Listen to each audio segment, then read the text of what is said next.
Hey, I'm Greg Elgin, Anderson County Council, District 3. At tonight's council meeting, we went over several things, just had one third reading, fee in lieu of delivery for a, Harbor Freight. So, seemed to be a good thing for our county. A lot of jobs, a lot of good money in that thing. On the second reading, we had another fee in lieu of between Anderson County and Project Red Fox. The other one was an agreement for development joint county. That was just putting it back into the park for that one that we just did. Several on first reading tonight. One of the things we did was, for first reading, was a backup generator for our new jail. First reading was approved with Duke Power.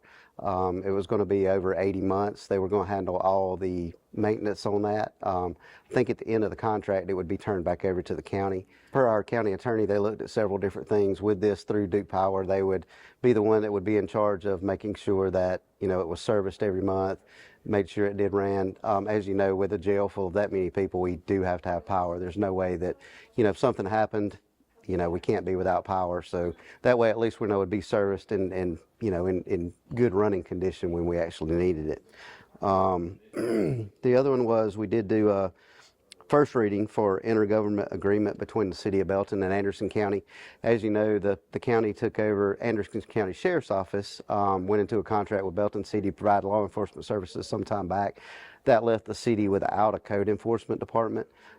Doing this, basically, Belton City is giving us some money to get another code enforcement officer to help assist them with their codes within the city. That also helps us by giving us another officer.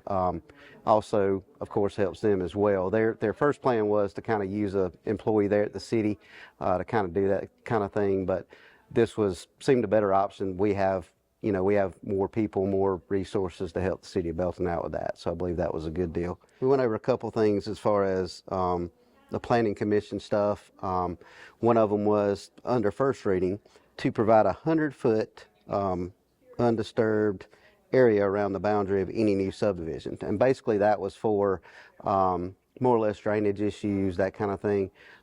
Just trying to help out making a better product at the end of the day. So I think that'd be a good thing to start with also.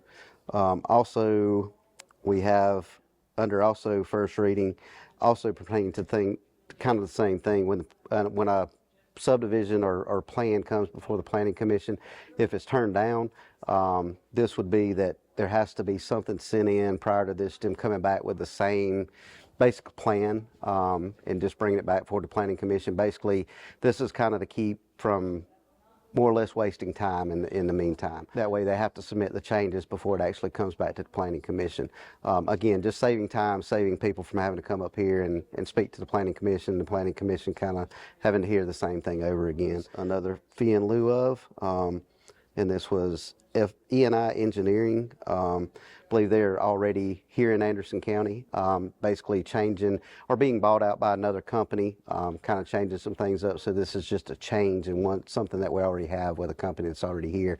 Seems to be doing great things with switches for electronics and that kind of thing. So appreciate everybody tuning in tonight and look forward to seeing you again.